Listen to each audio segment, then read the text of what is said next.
औज़ुबिल्लाहिमिनश्शैतानिर्रजीम बिस्मिल्लाहिर्रहमानिर्रहीम। Respected students, अस्सलामु अलैकुम वरहमतुल्लाहि वबरकातुहू। आज का जो हमारा टॉपिक है वो नॉन फूड क्रॉप्स है। नॉन फूड क्रॉप्स में हमें वो क्रॉप्स पढ़ने हैं जो हम एज़ फूड्स यूज़ नहीं करते हैं, क्योंकि इससे पहले हमने फूड क्रॉप्स पढ़े, बहुत सारे फूड क्रॉप्स पढ़े। हमने राइस पढ़ी, वीट पढ़ा, मेज़ पढ़ा, बाजरा, कॉफ़ी, टी या कुछ भी जो भी food as a food items हम यूज़ करते हैं। तो उसके बाद बहुत सारे एग्रीकल्चर क्रॉप्स वो है जिनको हम एज ए फूड इस्तेमाल नहीं करते हैं। उनमें सबसे पहला क्या है? रबर। रबर जो है ये इक्वेटोरियल क्रॉप है, क्यों? ये इक्वेटोरियल रीजन्स में जो पाया जाता है, जो भी रीजन्स है वहाँ पे पाया जाता है। कौन सा? Rubber. But in special conditions के अंदर ये ट्रॉपिकल और सब ट्रॉपिकल एरियाज में भी ग्रो होता। तो डिफरेंट कंडीशन, तो स्पेशल कंडीशंस के अंदर ये ट्रॉपिकल और सब ट्रॉपिकल एरियाज में भी ग्रो होता है। तो इसको क्या चाहिए? It requires the moist humid climate.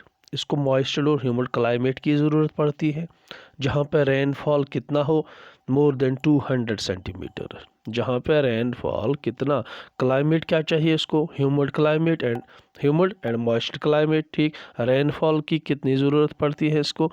200 centimetre. जो टेम्परेचर है, तो ग्रो करने के लिए टेम्परेचर कितना होना चाहिए रबर को? 25 डिग्री सेंटीग्रेड के अबो। ठीक है, अबो 25 सेंटीग्रेड। जो रबर है ये इंडस्ट्रियल रॉ मटेरियल, तो बहुत सारे रॉ मटेरियल्स, बहुत सारे प्रोडक्ट्स बनाने के लिए इस्तेमाल होता है रबर इंडस्ट्रीज़ में। चाहे टायर्स हो, चाहे जो भी टायर्स है, जो रबर के प्रोडक्ट्स जो भी बनते हैं, हमारे जूते हैं, जो भी रबर के प्रोडक्ट्स हमारे बनते हैं, तो ये इंडस्ट्रीज़ में इस्तेमाल होता है एज ए रॉ मटेरियल। ठीक, तो ये कहाँ पे पाया जाता है? It is mainly grown in Kerala, Tamil Nadu, Karnataka, Andaman Nicobar islands and Garo hills of Meghalaya. कहाँ कहाँ पे? इतना आप याद रख सकते हो। केरला में पाया जाता है, तमिलनाडु, कर्नाटका, अंडमान एंड निकोबार आइलैंड्स में पाया जाता है, और गारो हिल्स ऑफ मेघालय में पाया जाता है। ठीक है। और दूसरा जो है, उसके बाद क्या है? उसके बाद है फाइबर क्रॉप्स। फाइबर क्रॉप्स वो क्रॉप्स होते हैं जहाँ से हम दागे इस्तेमाल, जहाँ से जिन जिन जिन जिन क्रॉप से हम दागे इस्तेमाल ये हासिल करते हैं, जिन क्रॉप से हम दागे हासिल करते हैं, इनको हम फाइबर क्रॉप्स कहते हैं। तो फाइबर क्रॉप्स कौन कौन से? कॉटन है, जूट है, हेम्प है, नेचुरल सिल्क है। ठीक है। तो these are the 4 major fibre crops. तो 4 मेजर जो बड़े फाइबर क्रॉप्स है वो कॉटन है, कॉटन आपको पता ही है। जूट आप जानते हैं। हिप यू पता। तो इट इज़ एक कैनबस प्लांट है। तो ये जिसको बांग हम कहते हैं, बांग। तो बांग हम इंडस्ट्रियल पर्पस के लिए इस्तेमाल की वहाँ पे ग्रो होता है। तो वहाँ फिर उससे धागे निकाले जाते हैं। तो बहुत सालों से इससे ये काम किया जाता था। तो और नेचुरल सिल्क, जो रेशम हम इस्तेमाल करते हैं, तो वो है नेचुरल सिल्क। ठीक है। तो first three are derived from the crops grown in the soil. चाहे कॉटन हो, जूट हो या हेम्प हो, ये तीनों कहाँ से हासिल की जाती है? ये ज़मीन से हासिल की जाती है।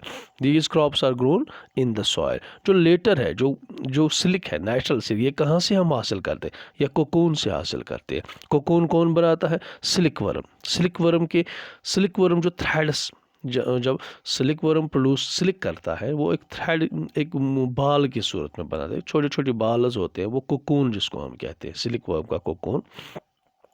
ये सिल्क वर्म क्या खाता है? ग्रीन लीव्स खाता है। किसके खाता है? मलबरी ट्री के ग्रीन लीव्स खाता है। ठीक है।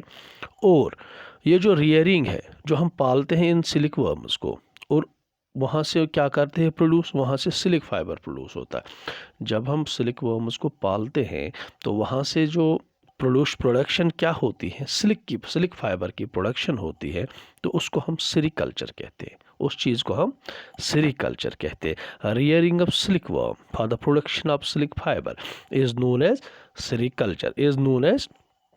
Sericulture. Okay, now this was the fibre crops. तो फाइबर क्रॉप्स में क्या है? पहला तो कॉटन ना, ठीक है, पहला हम देखेंगे कॉटन। कॉटन को तो इंडिया ये ओरिजिनल जो कॉटन है, होम ऑफ द कॉटन कहा जाता है। इंडिया को home of the cotton plants कहा जाता है, क्योंकि कॉटन बहुत यहाँ प्रोड्यूस हो जाता है। कॉटन जो main raw material textile industry में, जो भी कपड़ों की इंडस्ट्री है, कपड़ों की फैक्ट्रीज जो है, कपड़े जहाँ से बनते हैं, तो उसका जो मेन रॉ मटेरियल है वो कॉटन ही है, ठीक है। कॉटन जो ग्रो कहाँ पे, ये dryer part of the black soil में ग्रो ज़्यादा करता है। तो कॉटन ब्लैक सॉइल में ज़्यादा पाया जाता है, ठीक है। कहाँ पे ग्रो करता है, black soil, black cotton soil, ठीक है। और ड्रायर पार्ट कहाँ पे, दक्कन प्लेटू में। दक्कन प्लेटू के ब्लैक सॉइल में ये पाया जाता है। इसको हाई टेम्परेचर की ज़रूरत पड़ती है, लाइट रेनफॉल और इरिगेशन, तो लाइट रेनफॉल चाहिए इसको, और इरिगेशन की उतनी ज़रूरत नहीं पड़ती है, और इसको फ्रॉस्ट फ्री डेज चाहिए, क्योंकि इतना भी इतने जहाँ जब ये ग्रो करे तो मौसम इतना ठंडा ना हो कि बर्फ़ जम जाए, तो ये ग्रो नहीं कर सकता उस क्लाइमेट में, क्योंकि तो फ्रॉस्ट फ्री डेज चाहिए, ब्राइट सनशाइन चाहिए इसको ग्रोथ के लिए, ब्राइट सन चाहिए। और ये खरीफ क्रॉप है, ठीक है, ये खरीफ क्रॉप है, तो इसको मैचर होने में, इसको तैयार होने में 6 से 8 मंथ्स लगते हैं। कितने लगते हैं, 6 से 8 मंथ्स, ठीक है।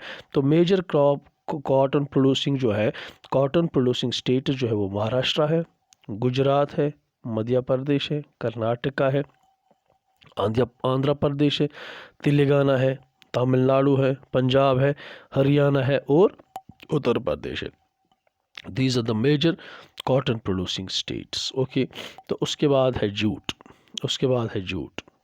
तो जूट, इसको हम एक और नाम भी कहते हैं, नाम से भी जानते हैं, गोल्डन फाइबर। इसको गोल्डन फाइबर कहते हैं। इसके जो धागे हैं वो गोल्डन कलर के होते हैं, ठीक है। तो ये कहाँ पे, ये ड्रेनेड फर्टाइल सॉइल में ज़्यादा ग्रो करता है, फ्लड प्लान्स में। क्यों, ये ड्रेनेड फर्टाइल सॉइल में जो फ्लड प्लान्स है, जहाँ पे हर साल फ्लड्स आते हैं, वहाँ पे ज़्यादा ग्रो करता है, क्योंकि फ्लड्स की वजह से ये सॉइल रिन्यू हो जाती है, हर साल ये रिन्यू हो जाती है फ्लड की वजह से, और इसका मॉइस्चर और उसकी जो फर्टिलिटी है वो बढ़ जाती है, ठीक है। तो हाई टेम्परेचर और इसका चाहिए हाई टेम्परेचर इसकी ग्रोथ के लिए, जब तो West Bengal, Bihar, Assam, Orissa and Meghalaya are the major jute producing, ये जो मेजर जूट प्रोड्यूसिंग है, ठीक है।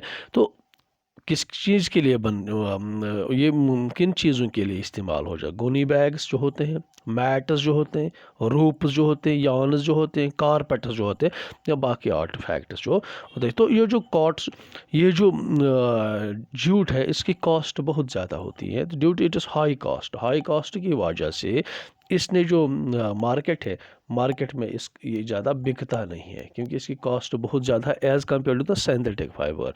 तो सिंथेटिक फाइबर्स की वजह से इसका कॉस्ट जो है, इसका जो मार्केट है वो कम हो गया as compare to synthetic fibres. Like the packing के मटेरियल के लिए जो भी सिंथेटिक फाइबर नायलॉन का इस्तेमाल हो जाता है, तो वो इससे सस्ता मिल जाता है। तो इसकी वजह से इसका जो जूट का जो मार्केट है वो ख़त्म हो गया, ठीक है। तो उसके बाद है हमें, तो होप कि आपको ये नॉन फूड क्रॉप समझ आए होंगे। तो इसमें फाइबर क्रॉप्स हैं, चाहे कॉटन है, जूट है, ठीक है, तो या फाइबर रबर है, ठीक है। These are the non food crops. तो ये आपको समझ आया होगा। तो उसके बाद हमें टेक्नोलॉजी में कौन कौन से एडवांसमेंट हुए और क्या क्या चीज़ें हुई, कि तब तक के लिए have a good day, thank you.